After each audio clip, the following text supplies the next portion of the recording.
தமிழக அரசியல் களமே இப்போ வேற லெவலில் அனல் பறந்துட்டு இருக்குங்க. தேர்தல் முடிஞ்சு எல்லாருமே ரிசல்ட்டுக்காக வெயிட் பண்ணிட்டு இருக்கக்கூடிய இந்த நேரத்தில் நம்ம தாவேகா தலைவர் விஜய் அவர்களை சுற்றி ஒரு பெரிய சட்ட போராட்டமே நடந்துகிட்டு இருக்கு.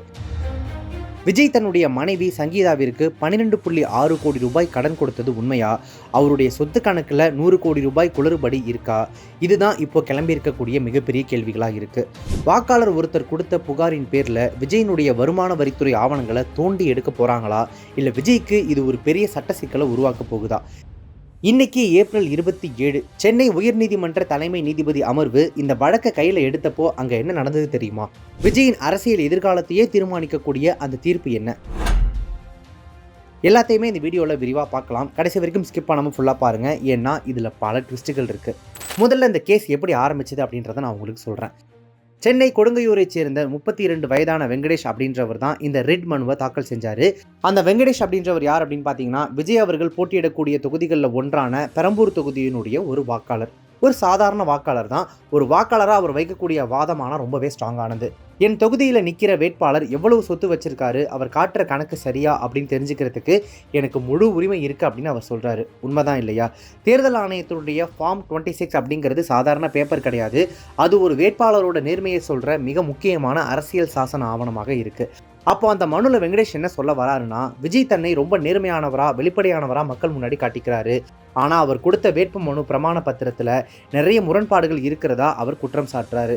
குறிப்பாக தன்னுடைய குடும்ப உறுப்பினர்களுக்கும் தனக்கு நெருக்கமான நிறுவனங்களுக்கும் கோடி கணக்கில் கடன் கொடுத்துருக்கிறதா விஜய் குறிப்பிட்டிருக்கிறது தான் இப்போ மிகப்பெரிய விவாதமாக மாறியிருக்கு. இப்போ மெயினான விஷயத்துக்கு வரலாம். விஜய் அவருடைய வேட்பு மனுவில் தன்னுடைய மனைவி சங்கீதாவுக்கு 12.6 கோடி ரூபாய் கடன் கொடுத்துருக்கிறதா சொல்லியிருக்காரு. இது ஏன் இப்போ சர்ச்சையாச்சு அப்படின்னா, விஜயின் மனைவி சங்கீதா அவர்கள் சில மாதங்களுக்கு முன்னாடி தன்னுடைய கணவர் விஜய் மேலே ஒரு குற்றச்சாட்டு ஒன்று வச்சாங்க. அவர் திருமணத்தை மீறிய உறவில் இருக்கார் அப்படின்னு சொல்லி விவகாரத்துக்கு கேட்டு மனுவும் தாக்கல் செஞ்சிருந்தாங்க. அந்த விஷயம் இப்போ வரைக்குமே சோஷியல் மீடியாவில் பரபரப்பாக தான் போயிட்டு இருக்கு. மனுதாரர் வெங்கடேஷ் அவர்கள் இதையும் ஒரு பாயிண்டாக எடுத்திருக்காரு. விவகாரத்தை செய்ய மனு தாக்கல் செஞ்சிருக்கிறதா ஒரு பக்கம் பேச்சு போய்கிட்டு இருக்கு. அப்படி இருக்கும்போது மனைவிக்கு எப்படி 12.6 கோடி ரூபாய் கடன் கொடுக்க முடியும்? இதில் ஏதோ மர்மம் இருக்கு, உண்மையை மறைக்க விஜய் முயற்சி பண்றாரு அப்படின்னு சொல்லி அவர் வாதிட்டு இருக்காரு.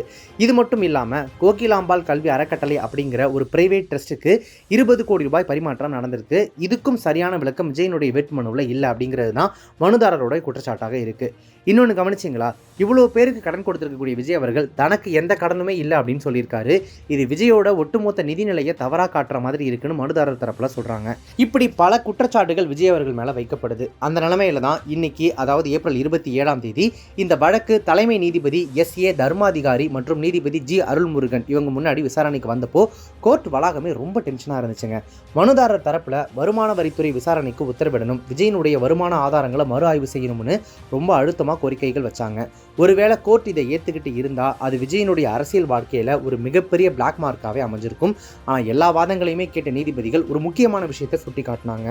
இதே கோரிக்கையோடு ஏற்கனவே ஒரு மனு தாக்கல் செய்யப்பட்டு அது தள்ளுபடி செய்யப்பட்டதை நீதிபதிகள் நினைவுபடுத்தினாங்க.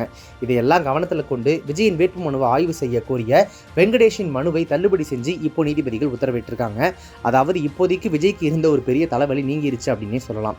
சரி, இதோட விஜய் மேலே இருக்கக்கூடிய எல்லா கேஸும் முடிஞ்சிருச்சா அப்படின்னு கேட்டிங்கன்னா அதுதான் இல்லை. ஏற்கனவே பெரம்பூர் மற்றும் திருச்சி கிழக்கு ஆகிய 2 தொகுதிகளில் விஜய் தாக்கல் செஞ்ச வேட்பு மனுக்களில் சொத்து மதிப்பில் சுமார் 100 கோடி ரூபாய் வரை முரண்பாடு இருக்குது அப்படின்னு ஒரு வழக்கு நிலுவையில் இருக்குது. அந்த வழக்கில் இந்திய தேர்தல் ஆணையத்துக்கும் வருமான வரித்துறைக்கும் உயர்நீதிமன்றம் ஆல்ரெடி நோட்டீஸ் அனுப்பியிருக்காங்க. அதுக்கான பதில் வர ஜூன் மாதம் 3 விசாரணைக்கு வரப்போகுது. ஸோ இப்போதைக்கு இந்த ஒரு மனு தள்ளுபடி செய்யப்பட்டிருந்தாலும் அந்த 100 கோடி விவகாரம் விஜயை விடாமல் துரத்திக்கிட்டு தான் இருக்கு. தமிழக சட்டமன்ற தேர்தல் வாக்குப்பதிவு ஏப்ரல் 23 234 தொகுதிகளிலையும் ஒரே கட்டமாக நடந்து முடிஞ்சிருச்சு. 85% மேல மக்கள் வாக்களித்து ஒரு மிகப்பெரிய ஜனநாயக திருவிழாவையே நடத்தி முடிச்சிருக்காங்க.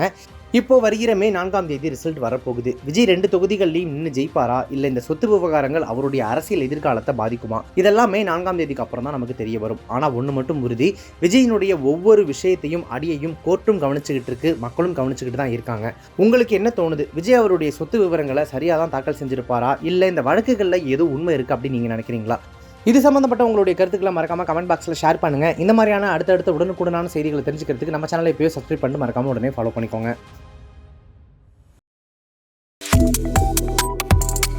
Subscribe to One India and never miss an update.